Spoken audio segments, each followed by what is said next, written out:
Hey guys, welcome to my another blog. আশা করি সবাই ভালো আছো, আমিও অনেক ভালো আছি। আজকে সকাল সকাল আবারও চলে যাচ্ছিলাম খুলনাতে। এই তো দেখতে দেখতে চলে আসছিলাম আমাদের ঘাটে আসতে না আসতেই চলে আসছি জেলখানা ঘাট। বাস্তবে যদি সব জায়গায় এইভাবে হুটহাট করে চলে যাওয়া যাইতো। তো জেলখানা ঘাট থেকে আমি রিক্সা নিয়ে চলে যাচ্ছিলাম ডাকবাংলার দিকে।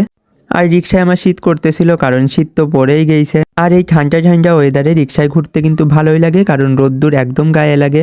তো আমি আজকে বাবাইয়ের জন্য কিছু কেনাকাটা করব। ফার্স্টে এই কিউট জুতা নিয়ে নিছিলাম, তারপর নিয়ে নিছিলাম টুপি। তারপর আমি চলে যাই শপিং কমপ্লেক্সের মেলাতে। সেখানে গিয়ে আমি দিদির জন্য একটা 3 পিস নিয়ে নিছিলাম। আর আমার তো কেনাকাটা শেষ নেই, আমার থেকে আমি অন্যের জিনিস বেশি কেনাকাটা করি। তারপর আমি চলে যাচ্ছিলাম রেলওয়ের দিকে। সেখানে গিয়েও অনেক কিছু কেনাকাটা করি। তারপরে কিউট ক্রক্স নিয়ে নিই সোনা বাবাইয়ের জন্য। তারপর আমি চলে যাচ্ছিলাম 250 পেজের দিকে, কারণ এইগুলো হচ্ছে 250 পেজে আমার দাদার কাছে দিয়ে আসবো। তো ভিতরে গিয়ে দাদার কাছে দিয়ে আমি বাইরে থেকে আখের রস খেয়ে নিচ্ছিলাম। আখের রস দেখলে আমার খাইতে হবে, কারণ আমার প্রিয় একটা জিনিস।